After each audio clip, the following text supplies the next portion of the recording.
Welcome to WooEnglish, where we teach English through fascinating stories from history. In today's video, we'll dive into the life of George Washington, the father of his country and the first president of the United States. You'll discover his journey from a young boy in Virginia to a leader who helped shape a new nation. We'll explore his incredible contributions to the American Revolution, his role in the founding of the United States, and the principles of leadership and integrity that made him a true hero. Our goal is to help you improve your English while enjoying these inspiring stories. If you enjoy the video, don't forget to share it, like it, leave a comment, and subscribe for more engaging content. Let's get started. Welcome to WooEnglish, where we teach English through fascinating stories from history. In today's video, we'll dive into the life of George Washington, the father of his country, and the first president of the United States. You'll discover his journey from a young boy in Virginia to a leader who helped shape a new nation. We'll explore his incredible contributions to the American Revolution, his role in the founding of the United States, and the principles of leadership and integrity that made him a true hero. Our goal is to help you improve your English while enjoying these inspiring stories. If you enjoy the video, don't forget to share it, like it, leave a comment, and subscribe for more engaging content. Let's get started. Chapter 1. The Early Days. George Washington was born on February 22, 1732, in a small, simple farmhouse in the quiet countryside of Virginia.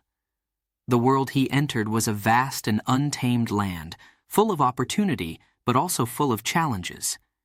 The Washington family was not wealthy, but they were respected. George's father, Augustine Washington, was a hard-working man who owned land and worked to provide for his growing family. George was the eldest of 6 children, and from an early age he felt the weight of responsibility on his young shoulders. George Washington was born on February 22, 1732. In a small, simple farmhouse in the quiet countryside of Virginia. The world he entered was a vast and untamed land, full of opportunity, but also full of challenges. The Washington family was not wealthy, but they were respected. George's father, Augustine Washington, was a hard-working man who owned land and worked to provide for his growing family. George was the eldest of 6 children, and from an early age, he felt the weight of responsibility on his young shoulders. As a child, George was curious, always asking questions, always wanting to understand the world around him. He spent his days exploring the fields and forests near his home, learning about the plants and animals that lived there. He loved the outdoors, the freedom of running through the open fields, the thrill of discovering something new. This connection to the land would stay with him throughout his life, shaping the way he saw the world and his place in it. As a child, George was curious, always asking questions, always wanting to understand the world around him. He spent his days exploring the fields and forests near his home, learning about the plants and animals that lived there. He loved the outdoors, the freedom of running through the open fields, the thrill of discovering something new. This connection to the land would stay with him throughout his life, shaping the way he saw the world and his place in it. But life was not always easy for young George. When he was just 11 years old, tragedy struck. His father died suddenly, leaving the family in a difficult situation. George, as the oldest son, had to grow up quickly. He had to help his mother, Mary Ball Washington, take care of his younger siblings and manage the household. It was a heavy burden for a boy so young, but George faced it with the determination and strength that would come to define him. But life was not always easy for young George. When he was just 11 years old, tragedy struck. His father died suddenly, leaving the family in a difficult situation. George, as the oldest son, had to grow up quickly. He had to help his mother, Mary Ball Washington, take care of his younger siblings and manage the household. It was a heavy burden for a boy so young, but George faced it with the determination and strength that would come to define him.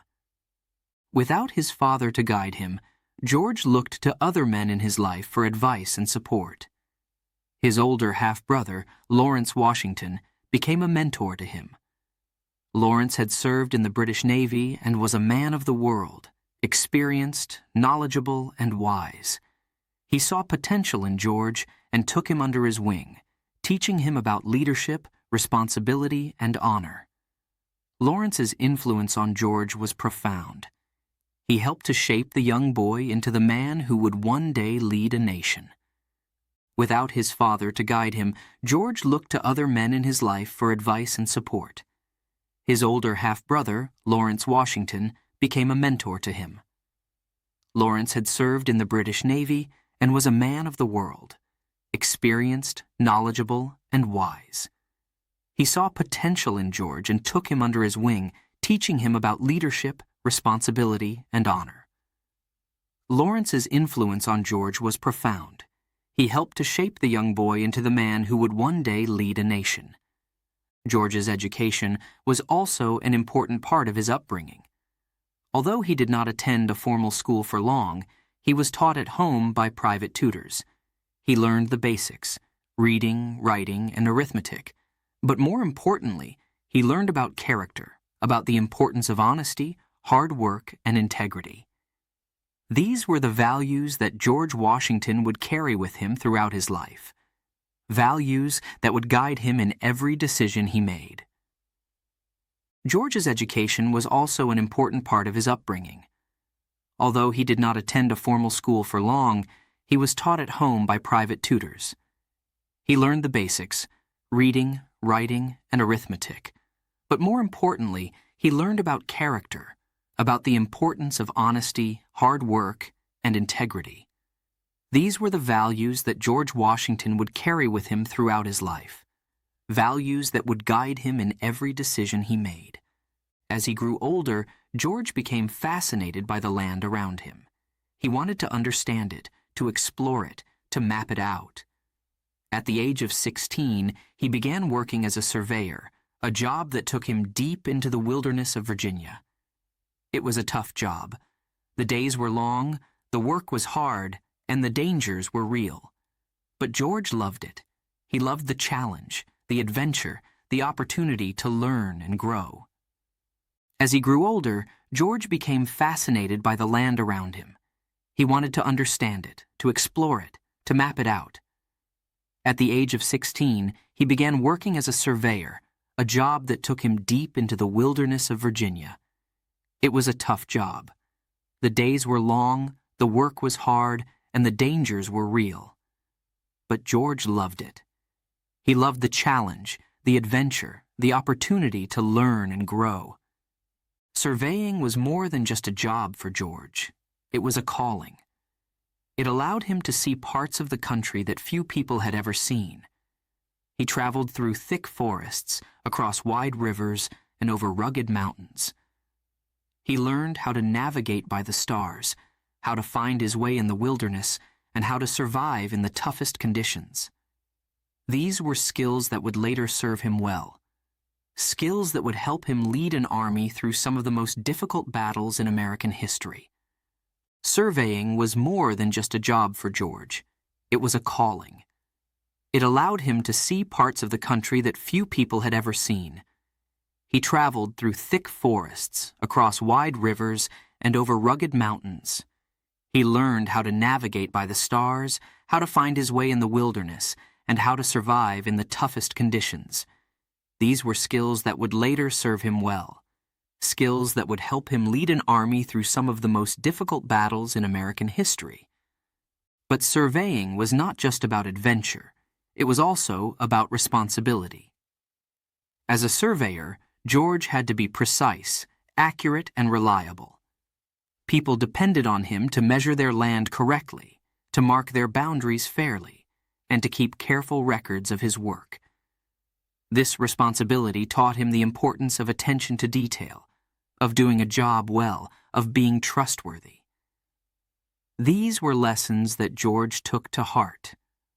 Lessons that would become the foundation of his leadership. But surveying was not just about adventure. It was also about responsibility. As a surveyor, George had to be precise, accurate, and reliable. People depended on him to measure their land correctly, to mark their boundaries fairly, and to keep careful records of his work.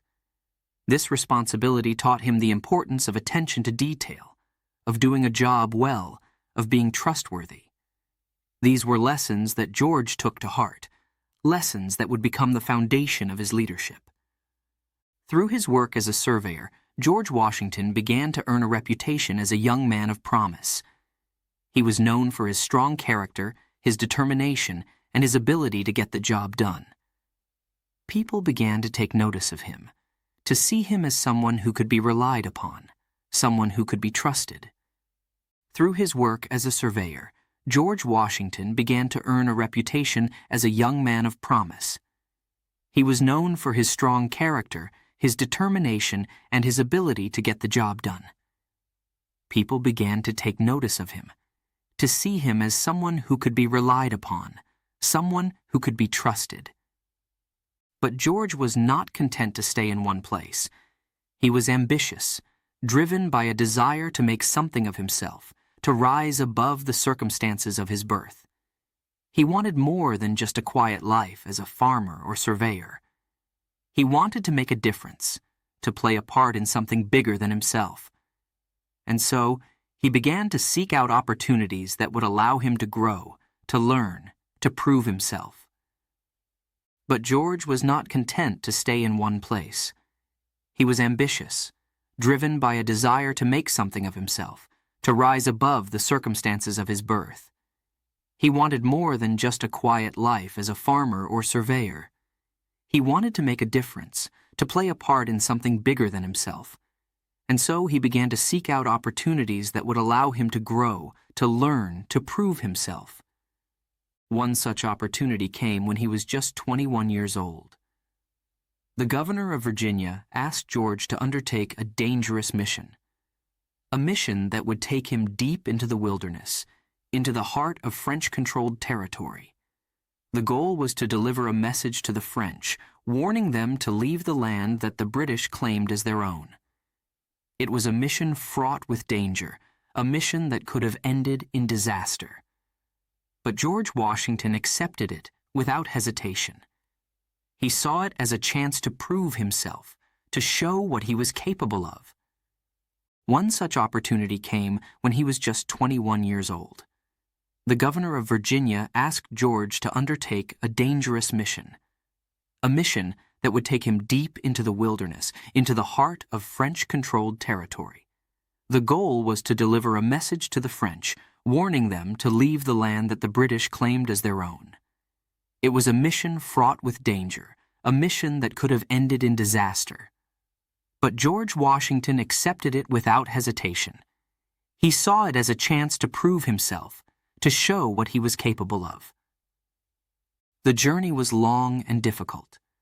George and his small group of men had to navigate through icy rivers, over snow-covered mountains, and through thick, dark forests. The weather was harsh, the conditions brutal, but George pressed on, showing a level of courage and determination that belied his young age. He faced every challenge head-on, refusing to give up, refusing to back down. The journey was long and difficult. George and his small group of men had to navigate through icy rivers, over snow-covered mountains, and through thick, dark forests. The weather was harsh, the conditions brutal. But George pressed on, showing a level of courage and determination that belied his young age.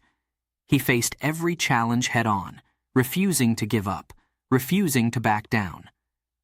This mission was the beginning of George Washington's journey, a journey that would take him from the quiet fields of Virginia to the battlefields of the American Revolution, from a young boy with big dreams to the leader of a new nation. But even as he faced the challenges of the wilderness, even as he took his first steps into the world of leadership, George Washington remained true to the values that had been instilled in him as a child.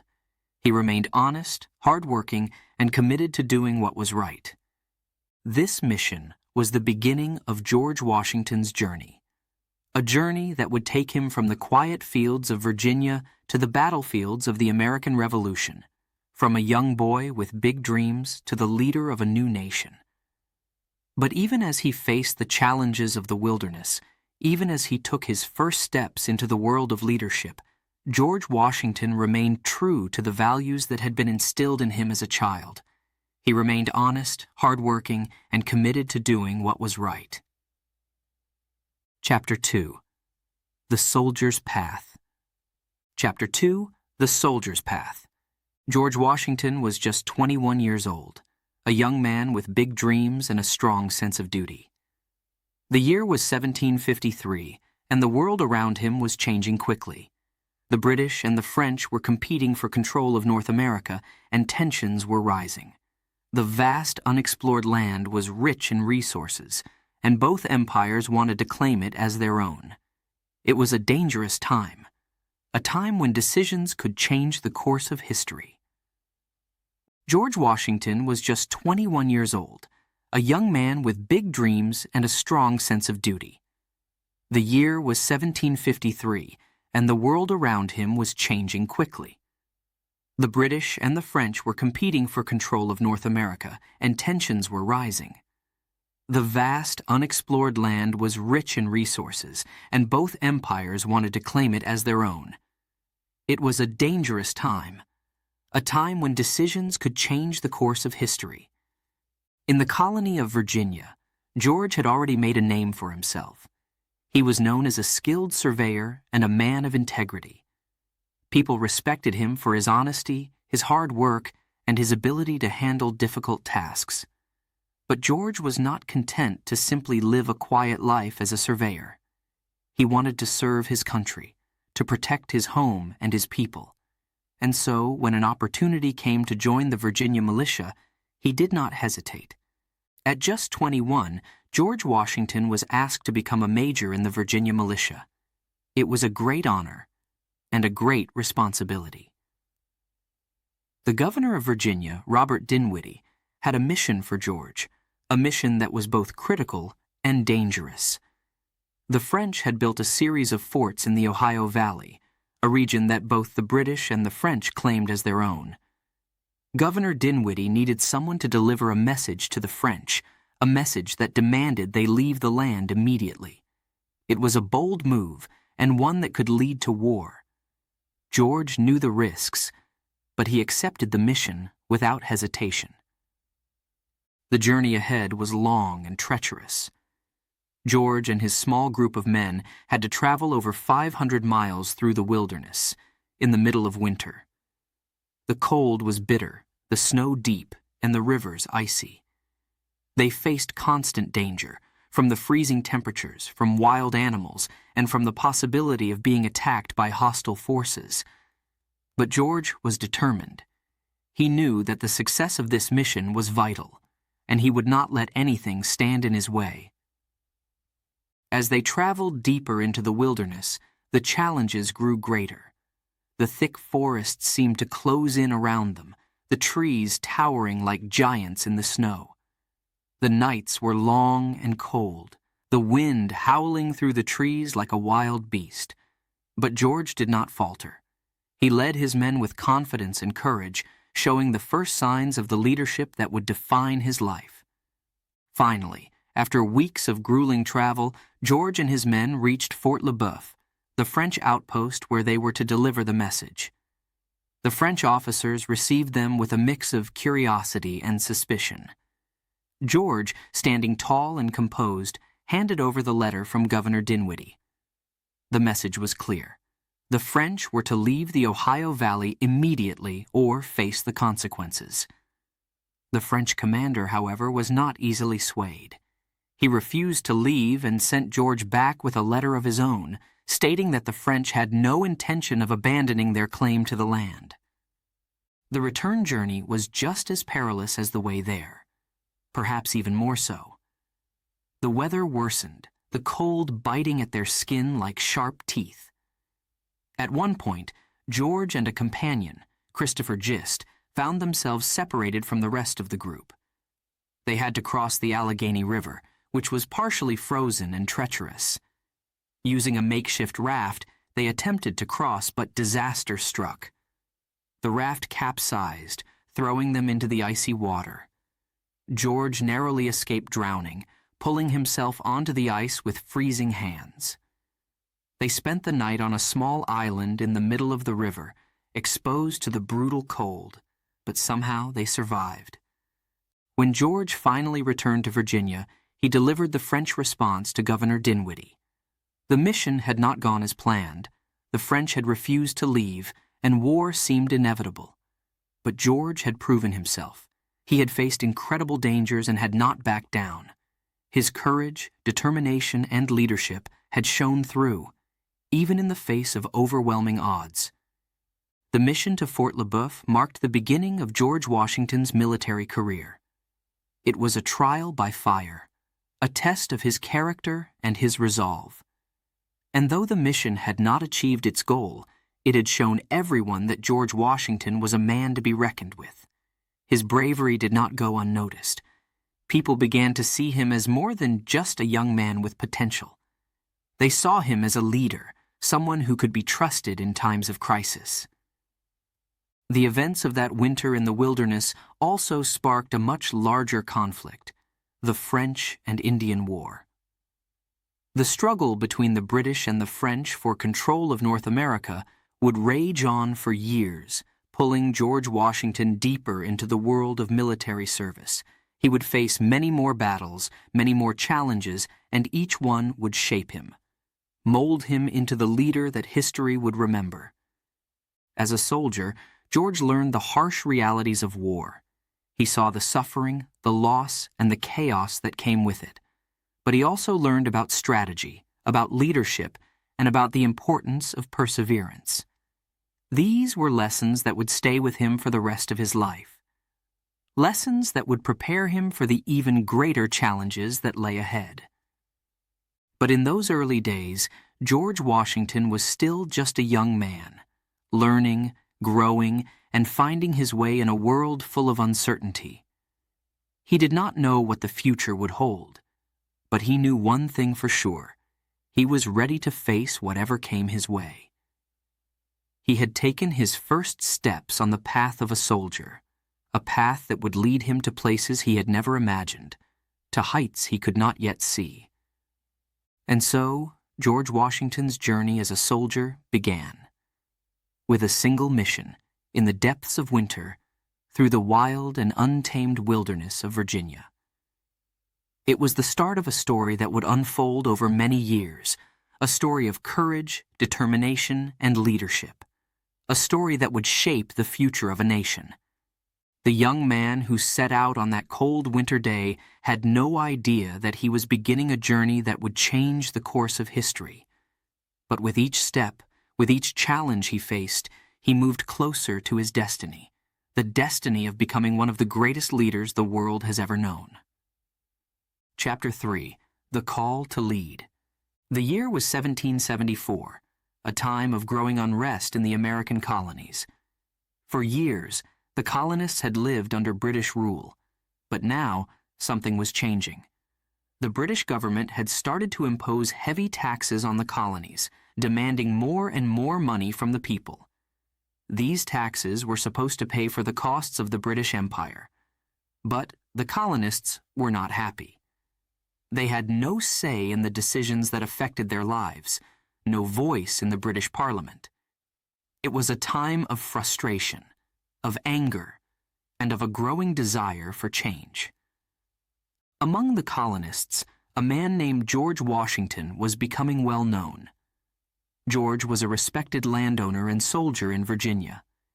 He had served his colony faithfully in the French and Indian War, and his reputation for honesty and leadership was unmatched. People looked up to him. They trusted him. He was a man of few words, but when he spoke, people listened. His calm and steady presence was like a rock in the stormy seas of the times. As tensions between the colonies and Britain grew, leaders from across the colonies began to gather. They knew that something had to be done, that they could not continue living under British rule without representation. In September 1774, They came together in Philadelphia for the First Continental Congress. It was a meeting of minds and hearts, a gathering of those who were willing to stand up for their rights. George Washington was among them. He had been chosen as a delegate from Virginia, a position of great honor and responsibility.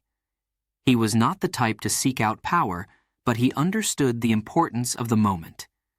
This was a time to act, a time to stand with his fellow colonists in the face of growing tyranny.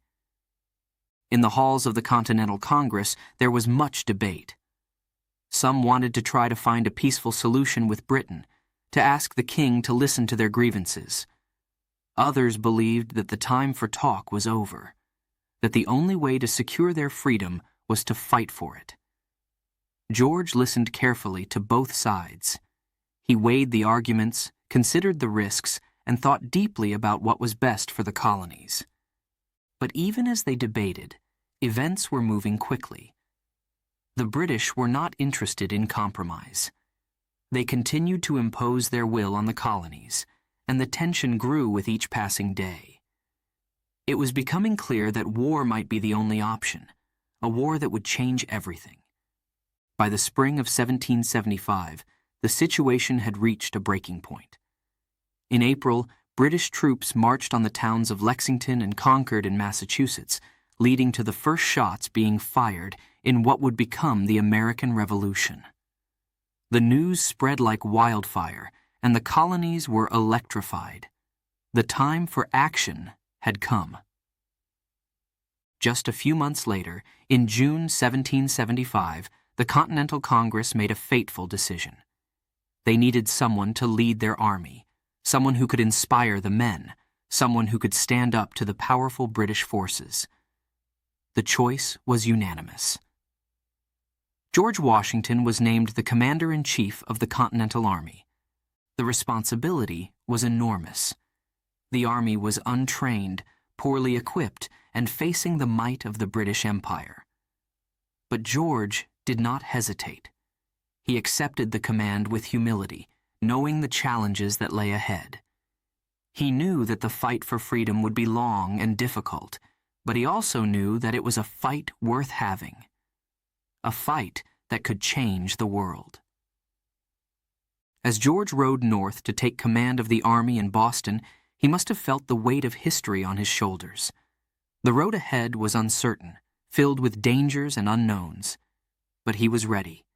His entire life had prepared him for this moment.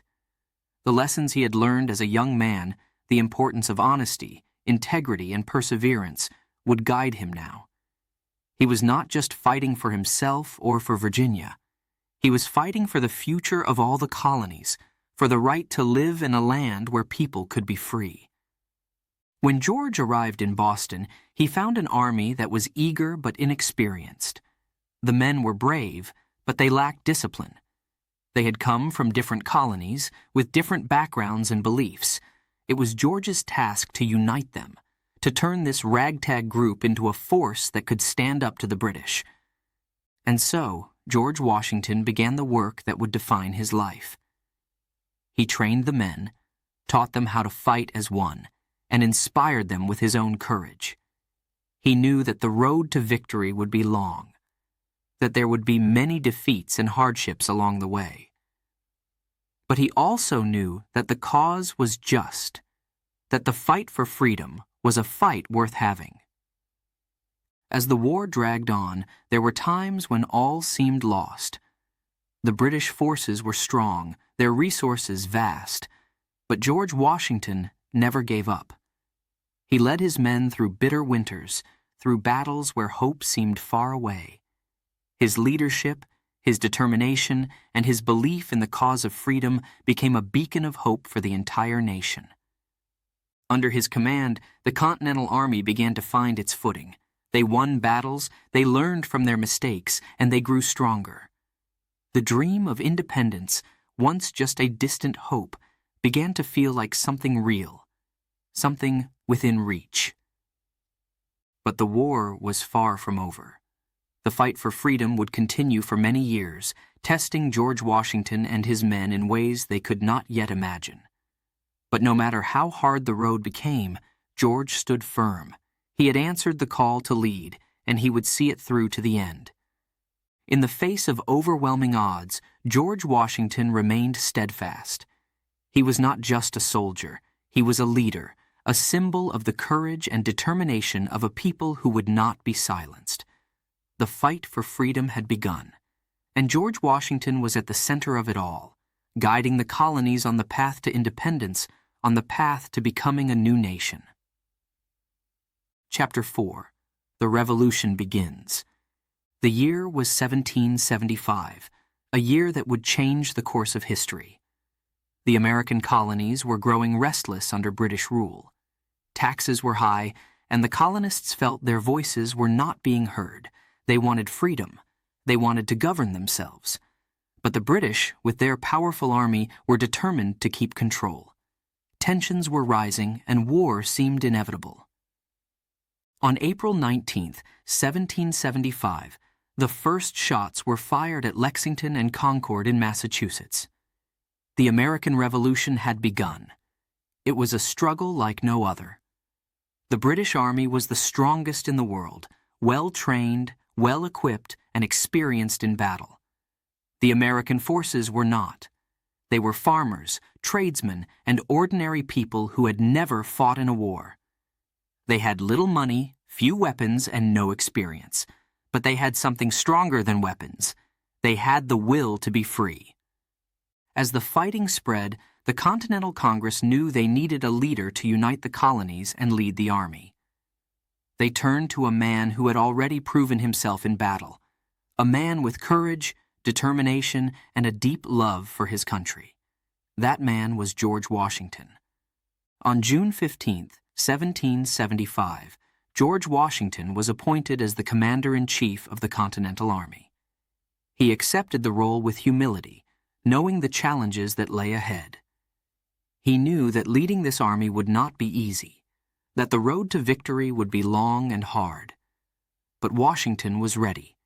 He believed in the cause, and he believed in the men who would fight beside him. Washington's first task was to take command of the troops surrounding Boston, where the British were heavily fortified. The American forces were poorly organized and supplies were scarce. But Washington worked tirelessly to bring order to the chaos. He trained the men, strengthened their defenses, and inspired them with his own unwavering resolve. He knew that they were fighting not just for themselves, but for the future of their country. The early days of the Revolution were filled with uncertainty. The British had the advantage in almost every way. They had more soldiers, more weapons, and more experience. The Americans had little more than hope and determination, but they were fighting for something they believed in deeply, the right to govern themselves, to live in freedom, to create a new nation where all men were equal. The British underestimated the resolve of the American people. They believed that the rebellion would be crushed quickly, that the colonists would soon give up. But they were wrong. The Americans were willing to fight for their freedom, to sacrifice everything for the chance to build a better future. One of the first major battles of the Revolution was the Battle of Bunker Hill, fought on June 17, 1775. The British won the battle, but at a great cost. They suffered heavy losses, and the Americans showed that they could stand up to the might of the British Army. It was a small victory for the Americans, but it gave them hope. Hope that they could win this war, that they could achieve their dream of independence. As the war dragged on, Washington faced many challenges. The army was often short on supplies, and the men were hungry, cold, and tired. Many wanted to give up, to return to their homes and their families. But Washington never wavered.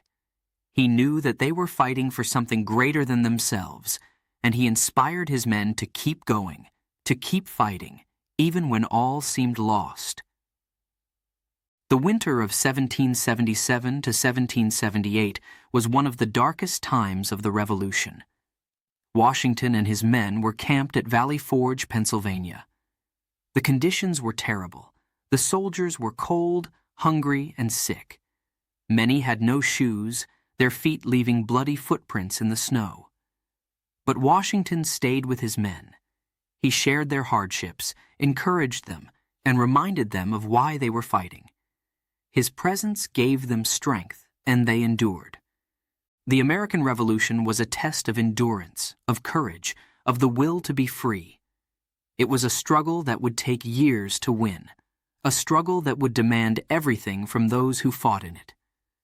But through it all, George Washington remained steadfast. He led his men with honor, with integrity, and with an unshakable belief in the cause of liberty. The tide of the war began to turn in favor of the Americans. The French, inspired by the American fight for freedom, joined the war as allies in 1778. Their support brought much-needed supplies, troops, and naval power. Washington's strategy, combined with the determination of his soldiers and the support of the French, began to weaken the British hold on the colonies. In 1781, after 6 long years of war, the British Army, led by General Cornwallis, was trapped at Yorktown, Virginia. With the help of the French, Washington launched a final assault. The battle was fierce, the outcome uncertain. But when the dust settled, the British surrendered. The war was over. America had won its freedom. And George Washington, the man who had led them through it all, became a hero. The American Revolution was more than just a war. It was the birth of a nation founded on the principles of freedom, equality, and democracy, a nation where the people had the power to govern themselves, to choose their leaders, and to live in liberty. George Washington's leadership during the Revolution was crucial to the success of the American cause. His courage, his determination, and his unwavering belief in the principles of freedom and justice inspired a nation. He showed that true leadership is not about power or glory. It is about service, about putting the needs of the country before your own. As the new nation began to take shape, the people looked to Washington to lead them once again. They trusted him, they respected him, and they knew that he was the right person to guide them through the challenges that lay ahead. The American Revolution was just the beginning of George Washington's journey. His legacy would continue to grow as he took on the role of the first President of the United States, setting the standards for leadership and governance that would guide the nation for centuries to come. Remember, you're listening to WooEnglish, where we make learning English both fun and educational with stories that matter. If you're enjoying the journey through George Washington's life, don't forget to give this video a thumbs up and leave a comment below. Your feedback helps us create even more engaging content. And if you haven't already, make sure to subscribe for more stories like this one.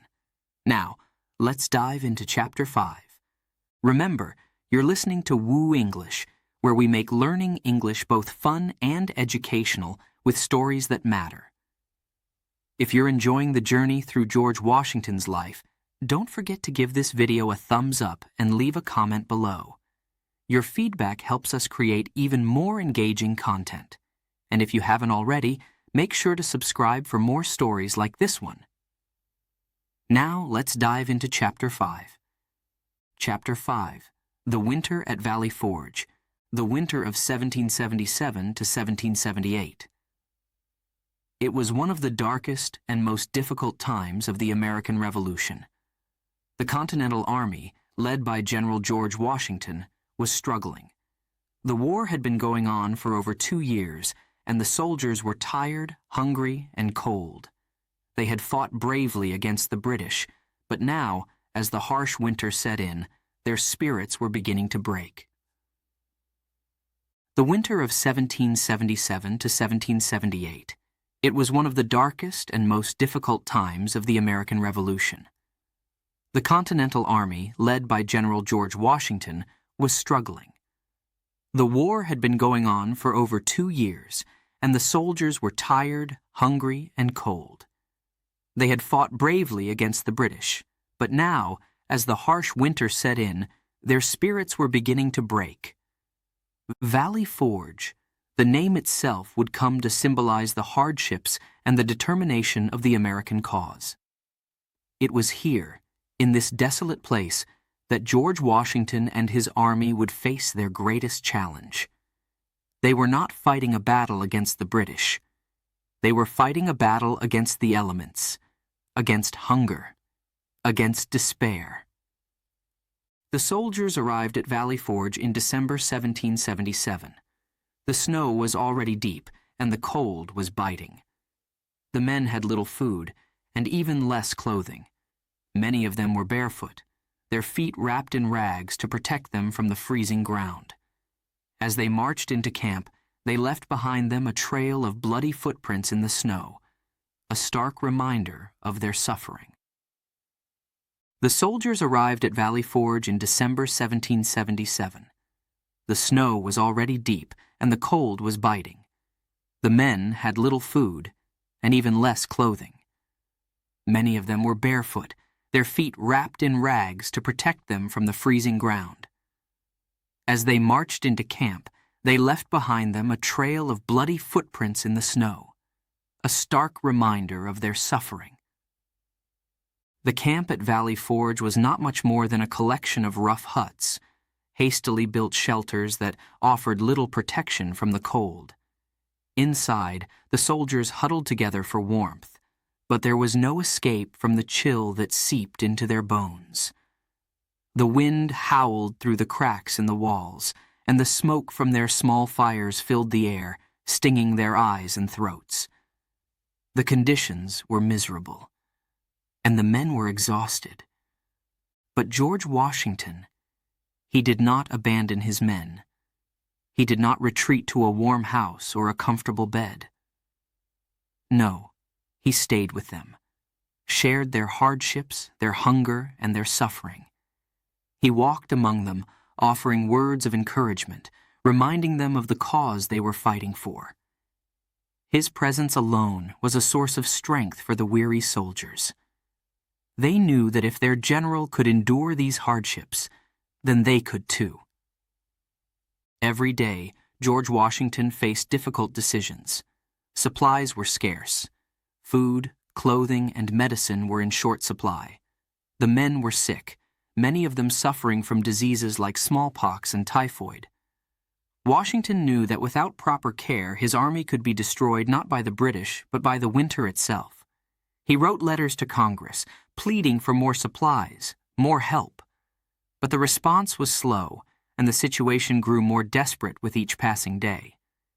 Yet, even in these darkest moments, Washington's leadership shined the brightest.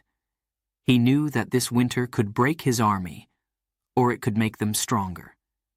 He decided to take action, to turn this ragged group of men into a disciplined, united force that could stand up to the British when the spring came. One of the first things Washington did was to bring in foreign officers to help train his troops.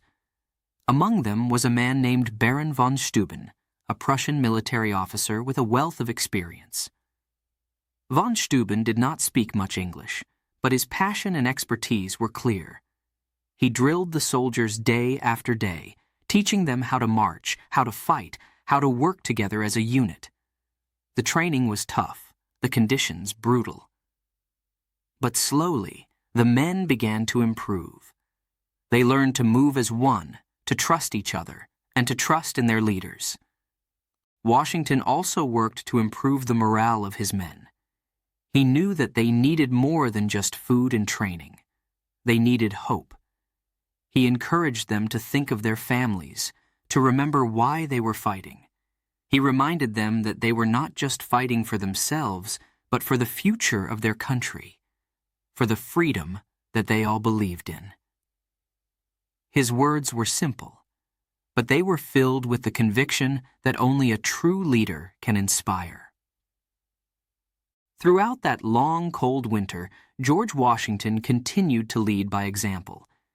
He spent his days working tirelessly for his men, and his nights writing letters, planning strategies, and thinking about the future.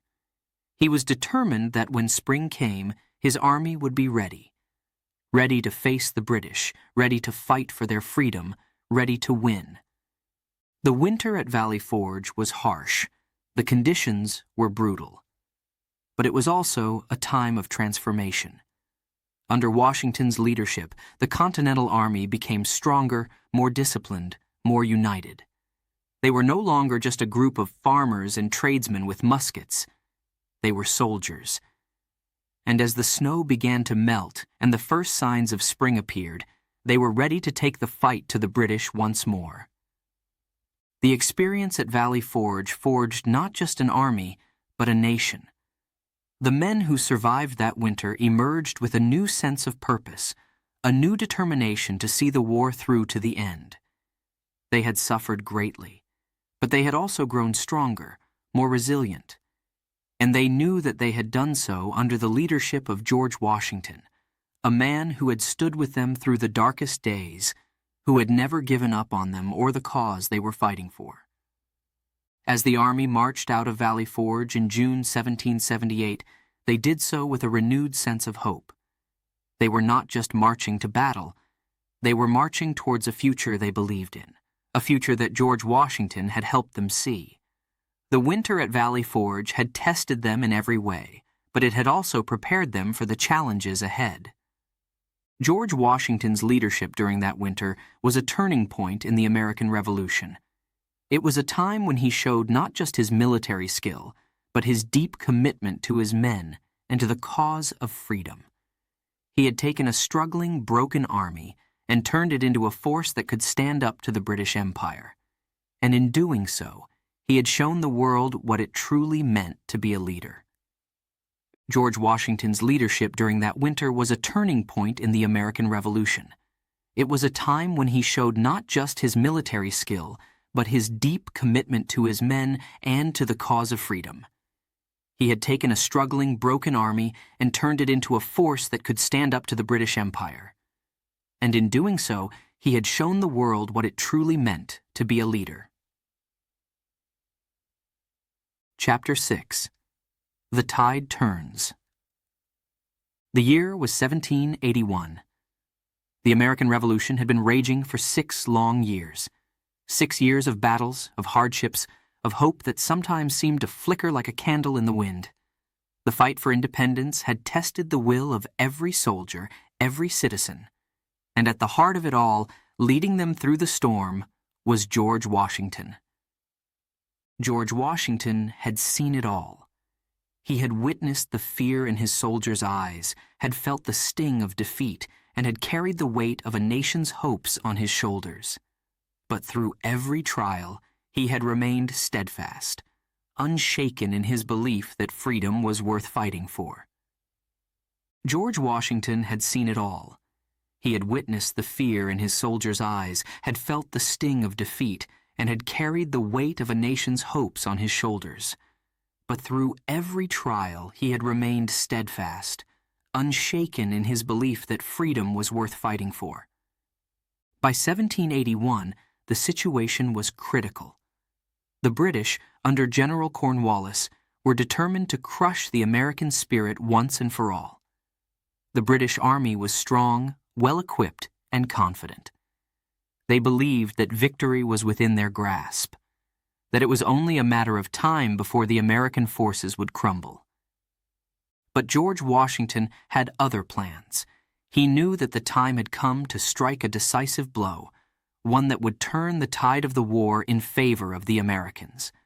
And he knew that he could not do it alone.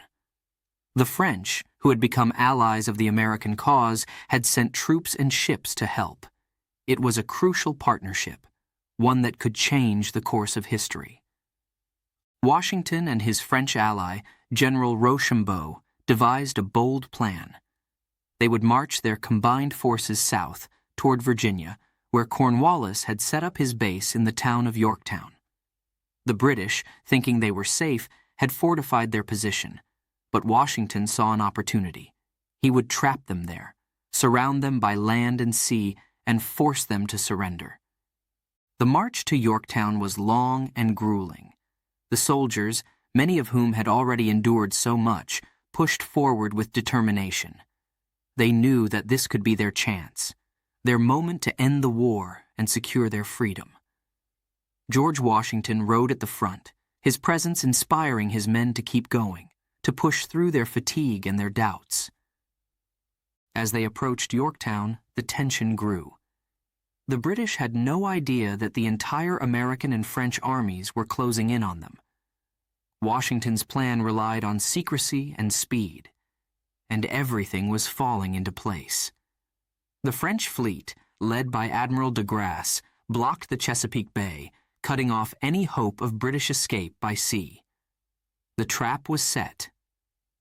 The battle began on September 28, 1781. For days, the American and French forces bombarded the British positions. The air was thick with smoke. The sound of cannon fire echoed across the battlefield, and the ground shook with the force of the explosions. The British fought back fiercely, but they were outnumbered and surrounded. Washington watched as his plan unfolded, knowing that everything was on the line. The fighting was intense, brutal. The American and French soldiers advanced, digging trenches, building fortifications, and closing in on the British with every passing day. George Washington was in the thick of it, directing the battle with a calm authority that inspired everyone around him. He knew that victory was within reach, but he also knew that it could slip away if they made even the slightest mistake. Finally, on October 14th, Washington ordered a daring nighttime assault on the British defenses. Led by Alexander Hamilton, the Americans stormed the British redoubts, capturing them after fierce hand-to-hand combat. The British lines were breached, and their position became untenable. The noose was tightening, and Cornwallis knew it. On October 17th, a white flag appeared above the British lines. Cornwallis had no choice. He could fight no more. The British had been defeated. The tide had turned. 2 days later, on October 19, 1781, General Cornwallis formally surrendered to George Washington. The scene was historic. The British soldiers marched out of their fortifications, laying down their arms in front of the victorious American and French forces. The war was not officially over, but everyone knew that this was the beginning of the end. For George Washington, the moment was overwhelming. He had led his men through years of struggle, through victories and defeats, through times when hope seemed lost, and now they had won. The dream of independence, the vision of a new nation, had become a reality. The news of the victory at Yorktown spread quickly. Across the 13 colonies, people celebrated. Bells rang out and fireworks lit up the night sky. The people of America knew that they had achieved something extraordinary. They had stood up to one of the most powerful empires in the world, and they had won. But for George Washington, the victory was bittersweet. He knew the cost of the war, the lives lost, the sacrifices made. He thought of the soldiers who had fought and died, of the families who had suffered, of the long, hard road that had brought them to this moment. He was proud, yes, but he was also humble, knowing that the victory belonged not just to him, but to all who had fought for the cause of freedom. In the months that followed, the peace negotiations began. The Treaty of Paris would eventually be signed in 1783, officially ending the war and recognizing the independence of the United States. But in many ways, the victory at Yorktown was the turning point, the moment when the future of America was secured. George Washington returned to his home at Mount Vernon, hoping to find some peace after the long years of war. But he knew that his work was not yet done. The new nation would need strong leadership to survive and thrive, and the people would once again look to him for guidance. Washington had become a hero, not just in America, but around the world. His name was spoken with admiration and respect, his leadership and character held up as a model for others to follow. He had led the colonies to victory, but more than that, he had shown what it meant to be a leader, to stand firm in the face of adversity, to inspire others with your example, and to never give up on what you believe in. The tide had turned, and with it, the course of history. The American Revolution had brought forth a new nation, a nation built on the principles of freedom, equality, and democracy. And at the heart of it all was George Washington, the man who had led them through it all, who had fought for their freedom, and who had become the father of a new country. The tide had turned, and with it, the course of history. The American Revolution had brought forth a new nation, a nation built on the principles of freedom, equality, and democracy. And at the heart of it all was George Washington, the man who had led them through it all, who had fought for their freedom, and who had become the father of a new country. Chapter 7. The Reluctant Leader. Chapter 7. The Reluctant Leader. The war was over at last. The long, exhausting struggle for independence had come to an end, and America had emerged victorious. The people were free, the nation was born, and the future lay ahead like an open road. For George Washington, the leader who had guided them through the darkest days, the time had come to lay down his sword and return to the life he had always dreamed of, a quiet life on his beloved farm at Mount Vernon. The war was over, at last. The long, exhausting struggle for independence had come to an end, and America had emerged victorious. The people were free, the nation was born, and the future lay ahead like an open road.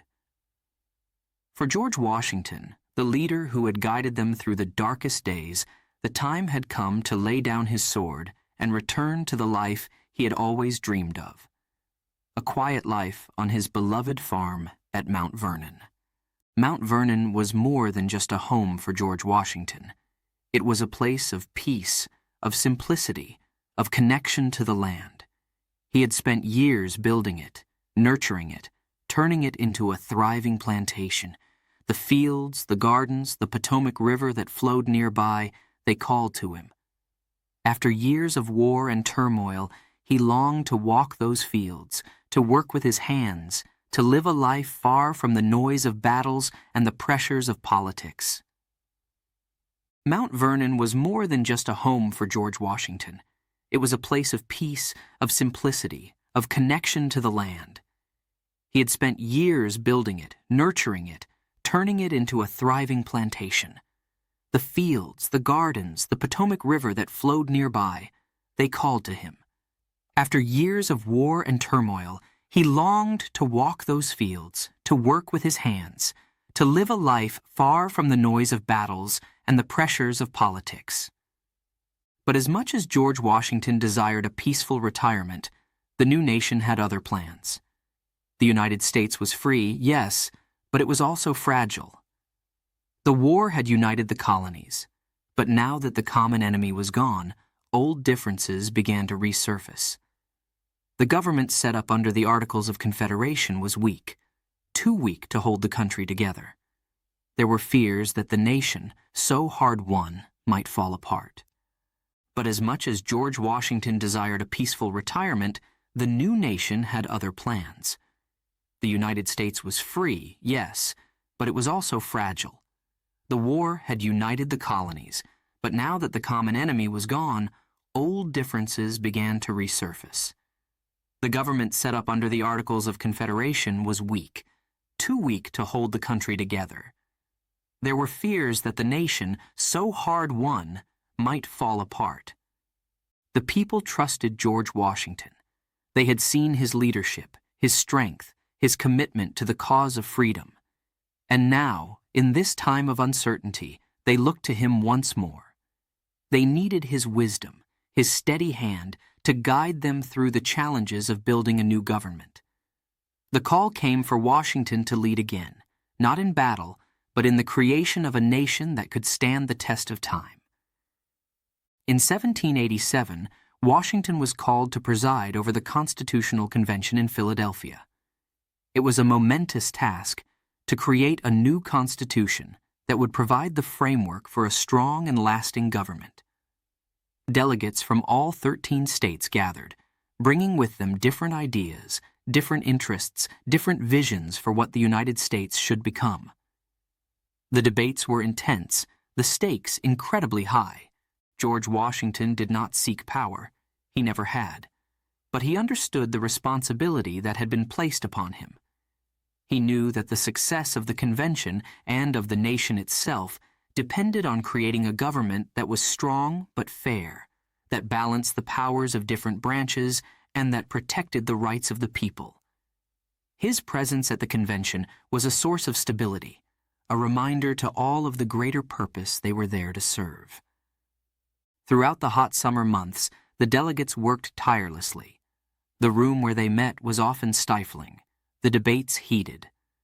Compromises had to be made, and there were moments when it seemed the convention might fail.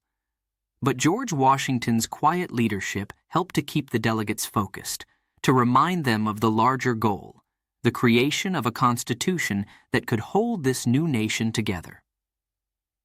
Finally, after months of hard work, the Constitution was completed.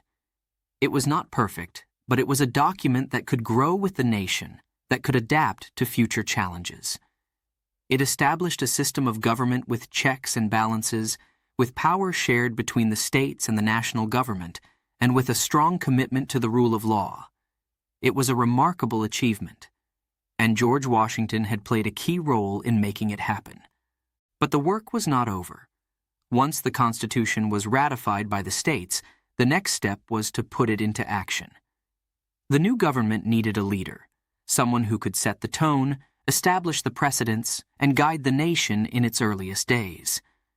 The people turned once again to George Washington. They knew that he was the one man who could unite the country, who could lead with both strength and humility. Washington was reluctant. He had given so much already: his time, his energy, his very life. He wanted nothing more than to return to Mount Vernon, to enjoy the peace he had earned. But he also understood that his duty was not yet complete. The nation needed him. And so, once again, he answered the call. In 1789, George Washington was unanimously elected as the first president of the United States. It was a historic moment, the beginning of a new chapter in the story of America. As he took the oath of office, standing on the balcony of Federal Hall in New York City, he knew that the path ahead would not be easy. The nation was still young, still finding its way, and there were many challenges to face. But George Washington was ready. He brought to the presidency the same qualities that had made him a great military leader: integrity, humility, and a deep sense of duty. He knew that his every action would set a precedent for future leaders, that the decisions he made would shape the office of the presidency for generations to come. And so, he approached his new role with care, with thoughtfulness, with a deep commitment to the principles of the Constitution. As president, Washington worked to build a strong and stable government. He surrounded himself with trusted advisors, including Thomas Jefferson, Alexander Hamilton, and John Adams. Together, they laid the foundations of the American political system, establishing policies and practices that would guide the nation in the years ahead. Washington understood the importance of unity, of bringing together people with different views to find common ground. But even as he led the new government, Washington never lost sight of his desire for a peaceful life. He longed for the day when he could return to Mount Vernon, to live quietly with his wife Martha, to enjoy the simple pleasures of farming and family. Yet he knew that his role as president was vital to the future of the country, that his leadership was needed to ensure that the new nation would survive and thrive. After serving 2 terms as president, George Washington finally stepped down. He could have stayed in power, but he chose instead to set an example of peaceful transition, of respect for the limits of authority. In his farewell address, he offered advice to the nation he had helped to create, advice that would resonate through the years. He urged the people to cherish their unity, to avoid the dangers of political parties and foreign entanglements, and to stay true to the principles of the Constitution. And then, at last, he returned to Mount Vernon, to the life he had always longed for. But even in his retirement, George Washington remained a symbol of the nation's ideals, a reminder of the sacrifices that had been made to build a new country. The reluctant leader had fulfilled his duty. He had guided America through its earliest days, had helped to build a government that would stand the test of time, and had set an example of leadership that would inspire generations to come. George Washington had given everything to his country, and in doing so, he had become the father of a nation. Chapter 8. The First Presidency. In the spring of 1789, George Washington stood before a crowd in New York City, ready to take on a role that no one had ever held before. The air was filled with anticipation, hope, and a sense of history being made. Washington, dressed in a simple brown suit, placed his hand on a Bible and took the oath of office. With those words, he became the first president of the United States. The nation was young, fragile, and full of dreams. The people had fought for their independence, and now they were looking to Washington to lead them in peace. But the task ahead was immense. The new government was like a delicate plant. It needed care, attention, and strong roots to grow. And George Washington knew that his every action would set a precedent, a standard for all who would follow. Washington's heart was heavy with the responsibility. He was not seeking power. He never had. But he understood that his role as the first president would shape the future of the country. He knew that whatever he did, whatever decisions he made, would be watched closely, not just by the American people, but by the whole world. From the very beginning, Washington worked tirelessly to unite the country. The 13 states, each with its own needs and interests, had come together to form a new nation, but there were still deep divisions. The North and the South, the large states and the small, all had different ideas about how the government should work. Washington knew that for the country to survive, these differences had to be managed carefully. One of Washington's first challenges was building a strong economy. The new nation was in debt from the Revolutionary War, and there was little money in the government's coffers. Washington turned to his trusted advisor, Alexander Hamilton, to help create a financial plan. Hamilton proposed the creation of a national bank, the assumption of state debts by the federal government, and new taxes to raise revenue. But these ideas were controversial. Not everyone agreed with them. The debates in Washington's cabinet were intense. On one side, Hamilton argued for a strong central government that could take decisive action to build the economy. On the other, Thomas Jefferson, the Secretary of State, feared that too much power in the hands of the federal government could threaten the rights of the states and the people. Washington listened carefully to both sides, weighing the arguments, considering the consequences. In the end, Washington supported Hamilton's plan. He believed that a strong economy was essential for the survival of the nation, but he also understood the need to balance federal power with the rights of the states. This was a delicate balance, one that would require constant attention. Washington's presidency was also marked by his efforts to create a government that truly served the people. He believed deeply in the principles of the Constitution, and he wanted to make sure that the government acted in the best interests of all citizens.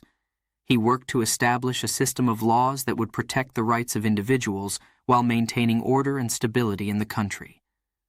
But it wasn't easy. There were many disagreements, and Washington had to navigate through them with care. The political landscape was still evolving, and different factions were beginning to emerge. Some supported Hamilton's vision of a strong central government, while others, like Jefferson, favored more power for the states. Washington was caught in the middle, trying to find a path that would keep the nation united. One of Washington's greatest concerns was foreign policy. The United States was a new nation, and it had to find its place in a world dominated by powerful empires like Britain and France. Washington believed that the best way to protect the young nation was to stay neutral in foreign conflicts. He wanted to avoid entangling alliances that could drag the country into wars it could not afford to fight. This policy of neutrality was not always popular. Many Americans, especially those who supported France, wanted to help the French in their own revolution. But Washington held firm. He knew that the United States needed time to grow stronger before it could take on the responsibilities of a global power. His decision to remain neutral was another precedent, one that would guide American foreign policy for years to come. Despite the challenges, there were also moments of great hope during Washington's presidency. The new government began to take shape, and the country started to grow. Washington saw the first steps toward a brighter future, a future where the ideals of liberty and justice could flourish. He knew that the journey would be long and difficult, but he believed in the strength and determination of the American people. As his first term came to an end, many urged Washington to stay on as president. They believed that his leadership was essential for the stability of the nation. But Washington was tired. He longed for the peace and quiet of his farm at Mount Vernon, far from the pressures of politics. Yet he also knew that the country was still fragile, still in need of guidance. And so he agreed to serve a second term, despite his deep desire to return home. During his second term, the political divisions in the country grew deeper. The debates between Hamilton and Jefferson became more heated, and the emergence of political parties threatened to divide the nation. Washington was deeply troubled by this. He feared that political parties would lead to conflict and weaken the country. In his farewell address, delivered at the end of his second term, he warned the nation of the dangers of partisanship and urged the people to stay united. Finally, in 1797, George Washington stepped down as president. He had served his country faithfully, guiding it through its earliest days, helping to build a foundation for the future. As he left the office, he hoped that the nation would continue to grow and prosper, that the principles of the Constitution would endure, and that the American people would remain united in their pursuit of liberty and justice. Washington returned to Mount Vernon, to the life he had always longed for. But even in retirement, his influence was felt. He had set the standard for all who would follow him, showing what it meant to lead with integrity, with humility, and with a deep commitment to the common good. The first presidency of George Washington was more than just a chapter in history. It was the beginning of a story that would continue to unfold for generations. His leadership helped to shape the United States, to set it on a path toward greatness. And as the nation grew, the lessons of Washington's presidency would remain a guiding light, a reminder of the values that had brought the country together and the leader who had helped to make it all possible. Chapter 9. The Farewell Address.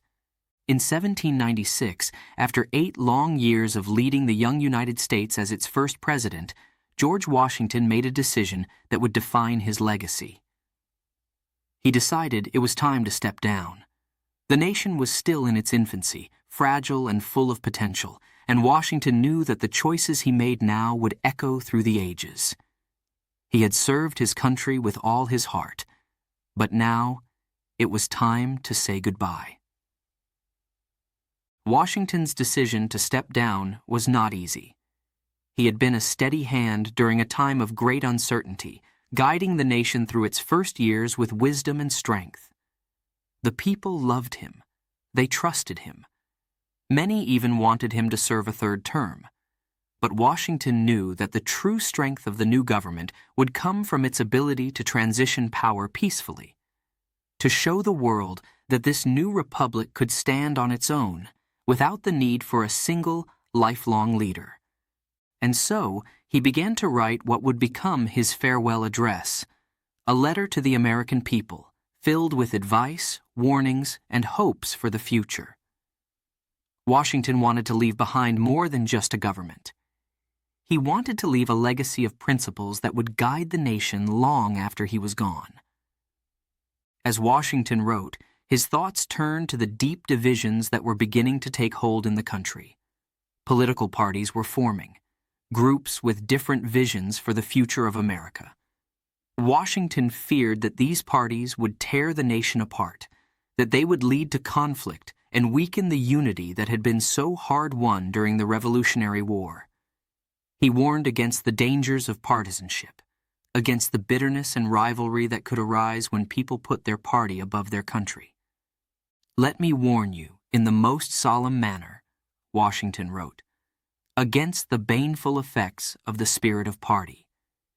He believed that if the nation was to survive, its people must put the good of the whole above their own interests, must work together, despite their differences, to build a stronger, more united America.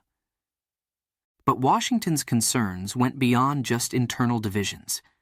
He also worried about the nation's place in the wider world. The United States was a new and fragile nation, surrounded by powerful empires that had their own interests.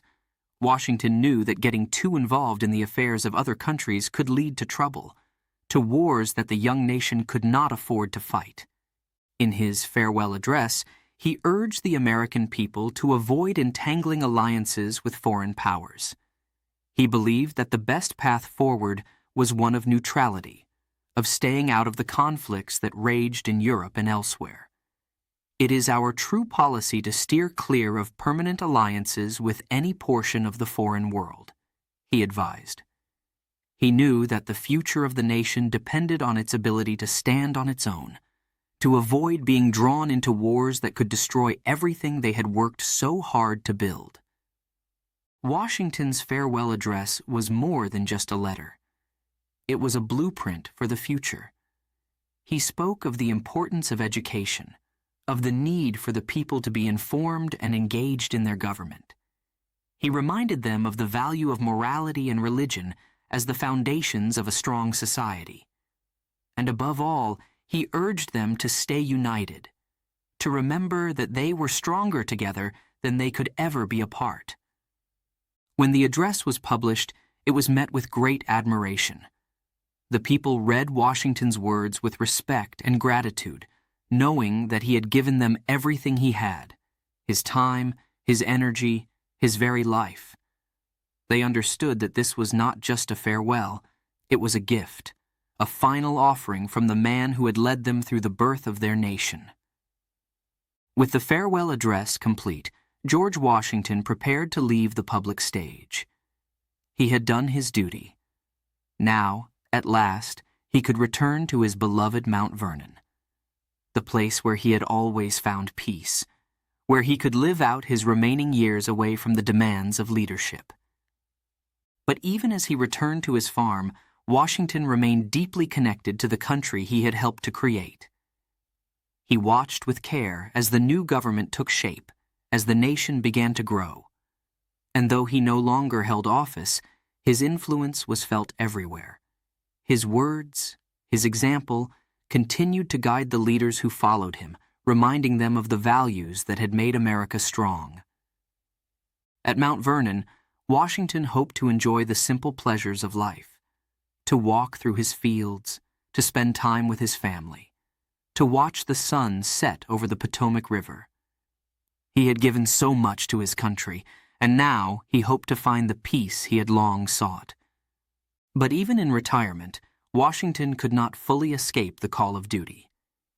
In 1798, when war with France seemed likely, he was asked once again to lead the army. Though he accepted the role, it was largely symbolic, a final gesture of service to the nation he loved. Fortunately, the conflict was resolved without bloodshed, and Washington was able to return to his quiet life. In December 1799, George Washington passed away at Mount Vernon. His death was mourned by a nation that had come to see him not just as a leader, but as the father of their country. His legacy, however, lived on. The principles he had laid out in his farewell address continued to guide the nation, serving as a reminder of the values that had built the United States. Washington's farewell address was more than just a goodbye. It was a testament to his love for his country. His words were wise, his vision clear. He had given everything he had to the cause of American independence, and now he left behind a nation that would continue to grow and prosper, guided by the principles he had helped to establish. As the years passed, Washington's farewell address remained a touchstone for leaders and citizens alike. It reminded them of the importance of unity, of the dangers of partisanship, and of the need to remain true to the values that had brought them together. It was a final gift from a man who had given so much, a man whose love for his country knew no bounds. And so, as George Washington returned to the quiet of Mount Vernon, he left behind a legacy that would endure for generations. His farewell address was not just the end of his presidency. It was the beginning of a new chapter in the story of America. A chapter that would be written by the people who followed in his footsteps, guided by the wisdom and the love that George Washington had given to his nation. Chapter 10. The Legacy Left Behind. On December 14, 1799, a deep silence fell over the nation. The news spread slowly at first, but soon it was on the lips of every American. George Washington, the man who had led them through war and peace, had passed away. He was more than just a leader. He was the father of his country. And now, he was gone. Washington's death was not just the loss of a great man. It was the end of an era. For nearly 2 decades, he had been the steady hand guiding the nation, first as the commander-in-chief of the Continental Army and then as the first president of the United States. His presence had been a source of comfort and strength for the American people. Now they were faced with the question, what would the future hold without him? The nation mourned deeply. In cities and towns across the country, people gathered to remember him, to honor his life and his service. Church bells tolled and candles were lit in his memory. There were no grand speeches, no extravagant ceremonies, just a quiet, heartfelt grief that echoed from the hearts of the people who had looked up to him, who had followed his example, who had believed in the country he helped to build. But George Washington's legacy was not just in the victories he won or the decisions he made. It was in the example he set. His life was a testament to the values he held dear: integrity, humility, dedication, and a deep love for his country. He had shown, time and time again, that true leadership is not about power or glory. It is about service, about putting the needs of the nation before one's own. Washington's leadership was defined by his unwavering commitment to the principles of freedom and democracy. He believed that the power of the government should come from the people, that the leaders of a nation should be accountable to those they serve. This was a radical idea at the time, but it was one that Washington believed in with all his heart. He knew that the future of the United States depended on the strength of its democracy, on the ability of its people to govern themselves. One of the most remarkable aspects of Washington's legacy was his decision to step down after 2 terms as president. He could have stayed in power, could have continued to lead the nation for many more years, but Washington understood the importance of setting a precedent, of showing the world that the United States was not a monarchy, but a republic. His decision to voluntarily relinquish power was a powerful statement, one that would shape the future of the presidency and the nation itself. Washington's farewell address, delivered in 1796, was his final gift to the American people.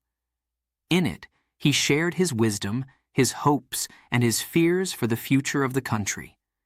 He warned against the dangers of political parties, against foreign entanglements, and urged the people to stay united. His words were not just advice, they were a call to action, a reminder that the success of the nation depended on the choices of its leaders and its citizens. As the years passed, Washington's legacy only grew stronger. He became a symbol of the values that the United States was built on, a model for all who followed in his footsteps. His image appeared on coins, on the nation's currency, and in portraits that hung in homes and public buildings across the country.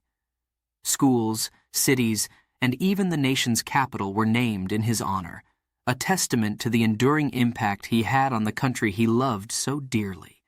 But Washington's legacy was not just about the symbols and the statues. It was about the principles he stood for. His leadership style, marked by fairness, integrity, and a deep respect for the rule of law, became the standard by which all future presidents would be judged.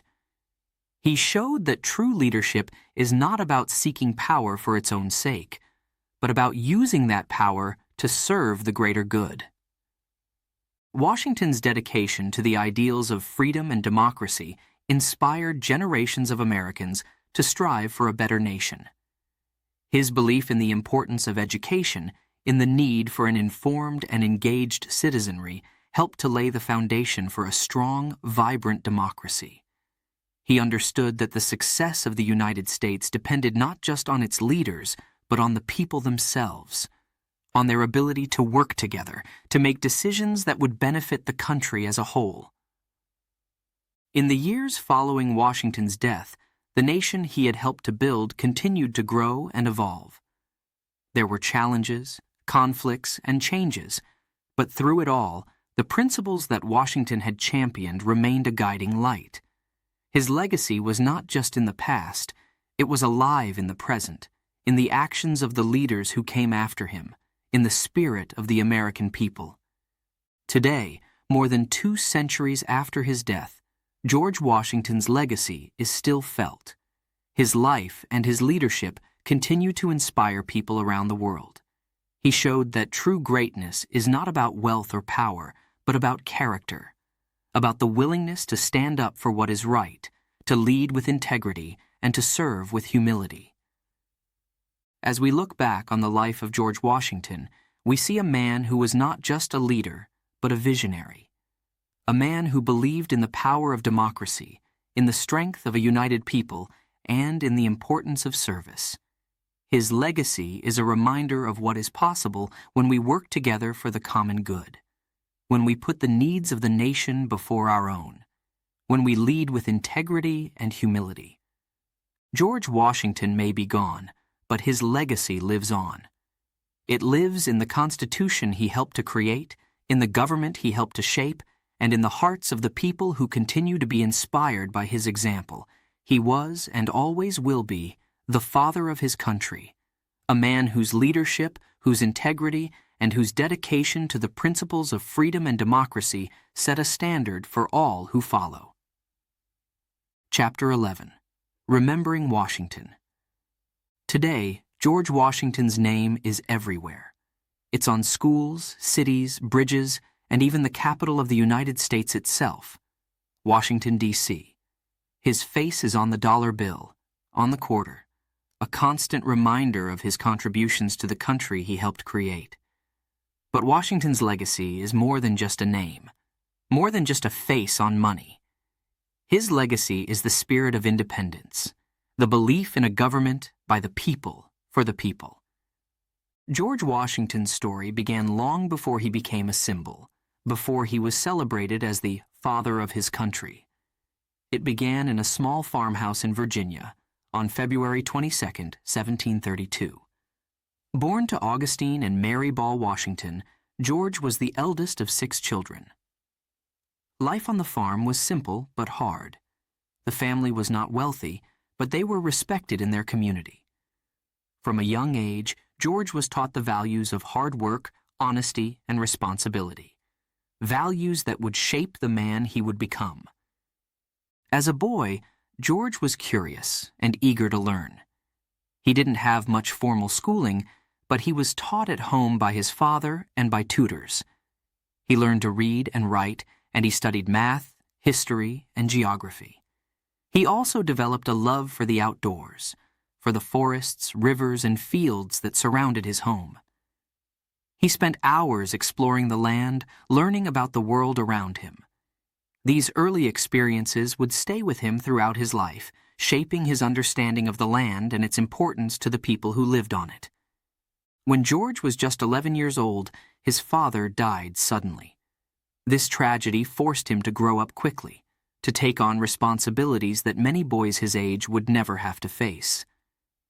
As the eldest son, he became the head of the household, helping his mother manage the farm and care for his younger siblings. It was a difficult time, but it also taught him the importance of duty, of putting others before himself. One of the most important influences on young George was his older half-brother, Lawrence Washington. Lawrence had served in the British Navy and was a man of the world, experienced, knowledgeable, and wise. He took George under his wing, mentoring him and teaching him about leadership, honor, and responsibility. Lawrence also introduced George to the military life, taking him on visits to the local militia and sharing stories of his own experiences. This exposure sparked a deep interest in George, an interest that would later lead him to a career in the military. As a teenager, George began working as a surveyor, a job that took him deep into the wilderness of Virginia.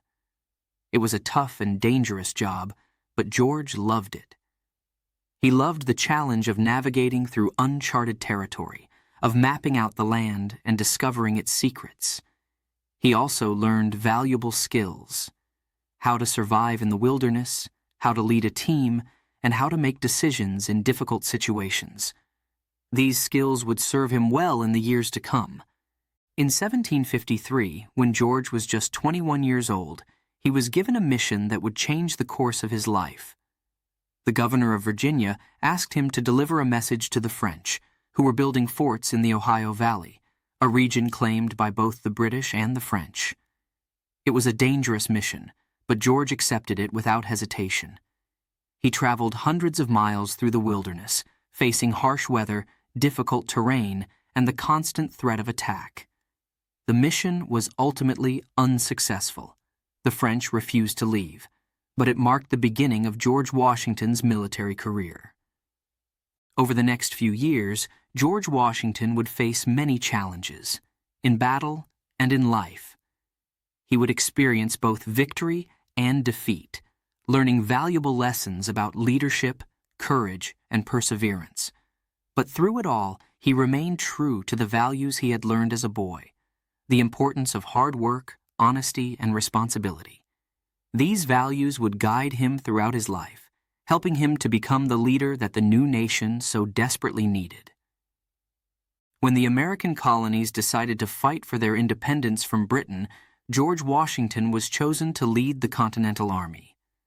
It was a daunting task. The British were the most powerful military force in the world, and the American army was small, poorly trained, and poorly equipped. But Washington was determined. He led his men through some of the darkest moments of the war, always holding on to the belief that their cause was just, that they were fighting for something bigger than themselves. After 8 long years of war, the American colonies won their independence. But Washington's work was far from over. The new nation was fragile, divided, and in desperate need of strong leadership. Once again, the people turned to George Washington. He was elected as the first president of the United States, and he set to work building a government that would serve the people, that would protect their rights and freedoms. Washington's presidency was not easy. There were many challenges, many disagreements, but he always put the needs of the nation first. He believed deeply in the principles of democracy, and he worked tirelessly to ensure that the government remained accountable to the people. His leadership set a standard for all who would follow, a standard of integrity, humility, and dedication to the common good. Today, George Washington's legacy lives on in the United States and around the world. His life teaches us the importance of courage, of standing up for what is right, of leading with honor and humility. He showed us that true leadership is about service, about putting the needs of others before our own. As we remember George Washington, we remember not just the man, but the values he stood for. The spirit of independence, the belief in a government by the people, for the people. His legacy is a reminder of what is possible when we work together for the common good, when we strive to build a better future for all. George Washington may no longer be with us, but his spirit lives on in the hearts and minds of all who believe in the power of freedom, democracy, and justice. And so, as we see his name on schools, cities, and even our nation's capital, as we see his face on the dollar bill and the quarter, we are reminded of the man who helped to shape a nation, the man who believed in the power of the people, the man whose legacy continues to inspire us all. Chapter 12. The Everlasting Impact. George Washington's impact on the United States is immeasurable. He was more than just a leader.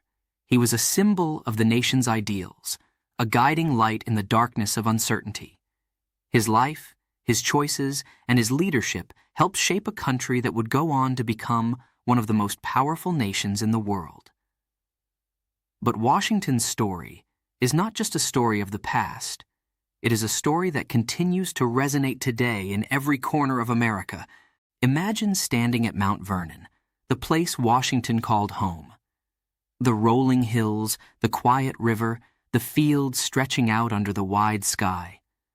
All of it a testament to the man who loved the land, who believed in the promise of America. This was where Washington found peace, where he could step away from the weight of leadership, if only for a moment. But even in these quiet moments, his thoughts were never far from the nation he had helped to create. Washington's influence on the United States can be seen in every aspect of American life.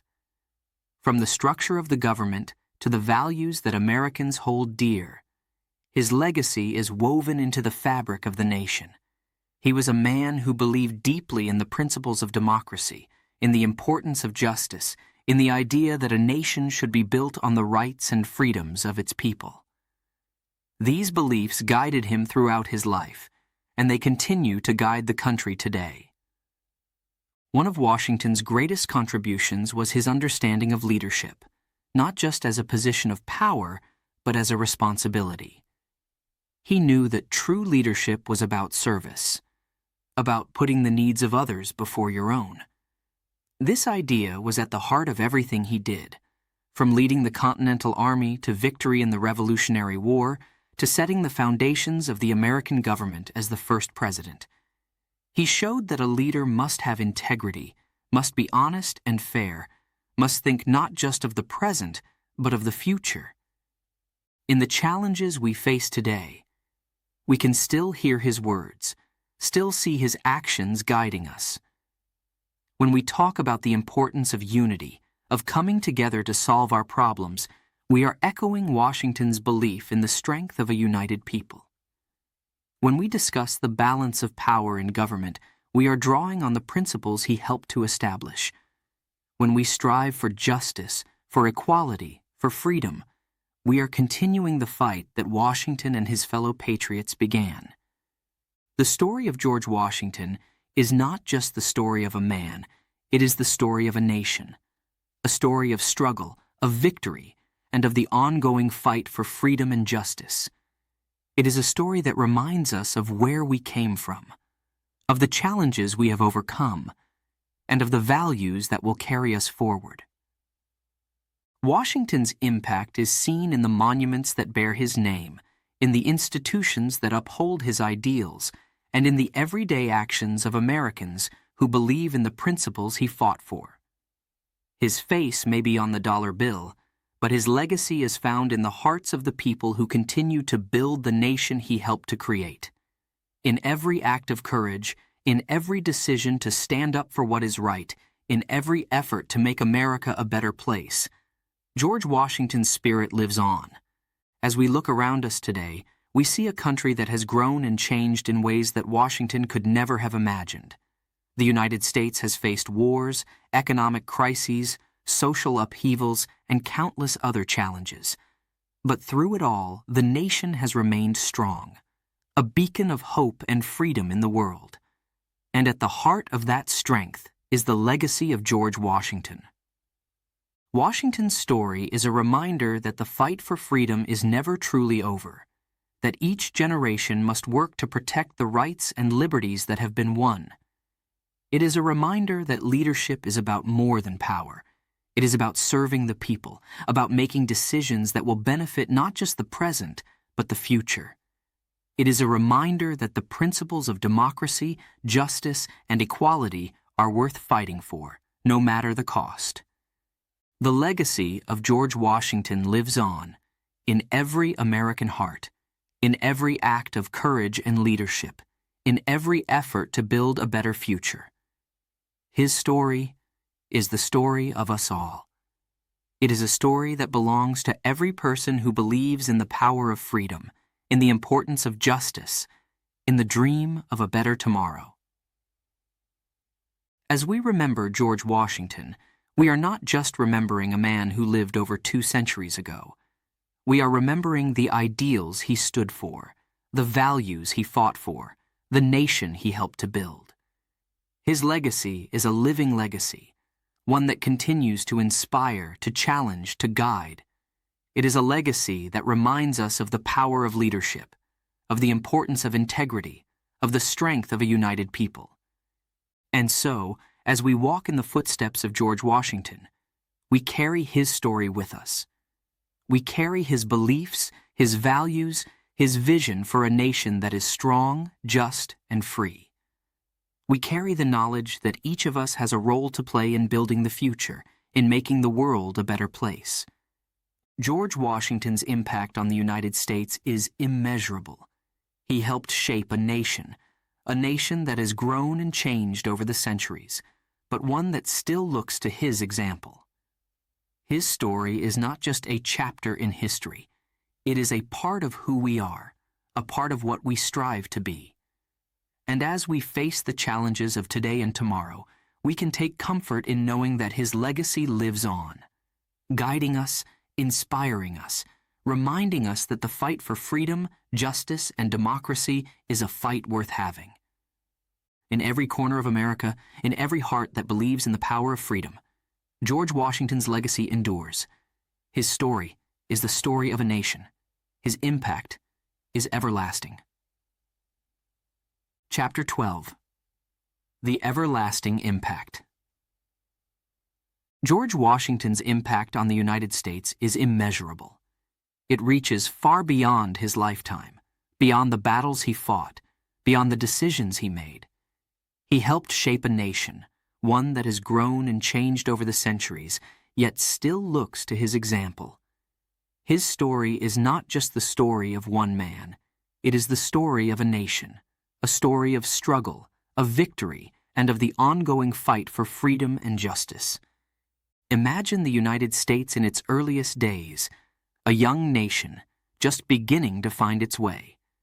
The people had won their independence, but now they faced the daunting task of building a country from the ground up. The challenges were immense, but they had a leader who believed in them, who believed in the principles of democracy, and who believed that together they could create something extraordinary. That leader was George Washington. Washington's influence on the United States began long before he became its first president. It started with his role in the Revolutionary War, where he led the Continental Army through some of the darkest times.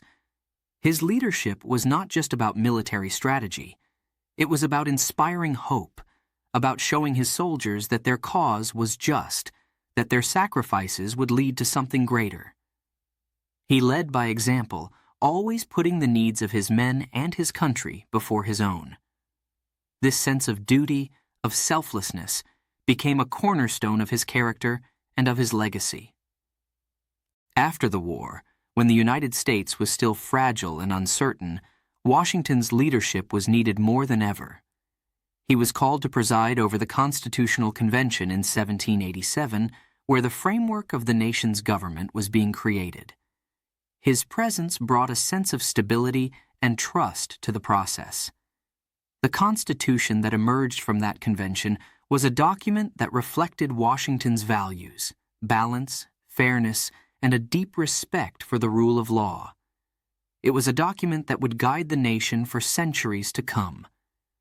But Washington's influence didn't end with the Constitution. As the first President of the United States, he set many of the precedents that would define the office for future leaders. He understood that his every action would be watched, that the choices he made would shape the future of the presidency and the nation. He approached the role with humility, knowing that the power he held was not for his own benefit, but for the good of the people. Washington's decision to step down after 2 terms as president was perhaps one of his greatest contributions to American democracy. He could have stayed in power, but he believed deeply in the importance of a peaceful transfer of power, in the idea that no one person should hold too much control for too long. This decision set a standard that would become a hallmark of the American political system, a commitment to democracy, to the principle that the government is of the people, by the people, and for the people. In the challenges we face today, we can still hear his words, still see his actions guiding us. Washington warned against the dangers of political parties, of allowing divisions to weaken the unity of the nation. He urged the country to avoid entangling alliances that could drag it into unnecessary conflicts. His advice, given more than 2 centuries ago, still resonates, still offers guidance as we navigate the complexities of the modern world. But Washington's legacy is not just in the words he spoke or the decisions he made. It is in the spirit of independence that he helped to foster, in the belief that a nation's strength comes from its people, from their courage, their integrity, and their willingness to stand up for what is right. This spirit lives on in every American heart, in every act of courage and leadership, in every effort to build a better future. Washington's story is the story of us all. It is a reminder that each generation has a role to play in the ongoing journey toward freedom and justice. It is a reminder that leadership is about service, about putting the needs of others before our own. It is a reminder that the principles on which this nation was founded, liberty, equality, democracy, are worth fighting for. As we look at the United States today, we see a country that has grown and changed in ways that Washington could never have imagined. The challenges we face are different, but the values that guide us remain the same.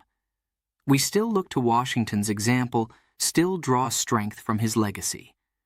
In times of uncertainty, we remember his steady hand, his unwavering commitment to the nation, and his belief in the power of the people. The legacy of George Washington lives on, in every American heart, in every act of courage and leadership, in every effort to build a better future. His story is not just a chapter in history. It is a living legacy, one that continues to inspire, to challenge, and to guide us. It is a legacy that reminds us of what is possible when we work together, when we stand up for what is right, when we believe in the power of freedom and justice. As we remember George Washington, we are reminded of the values that have made the United States strong, the principles that have guided the nation through its greatest challenges. His legacy is a testament to the power of leadership, to the importance of integrity, to the strength of a united people. It is a legacy that lives on in the hearts of all who believe in the promise of America. George Washington's impact on the United States is immeasurable. He helped shape a nation that has grown and changed over the centuries, but one that still looks to his example. His story is not just the story of a man, it is the story of a nation. A story of struggle, of victory, and of the ongoing fight for freedom and justice. The legacy of George Washington lives on, in every American heart, in every act of courage and leadership, in every effort to build a better future. His story is the story of us all.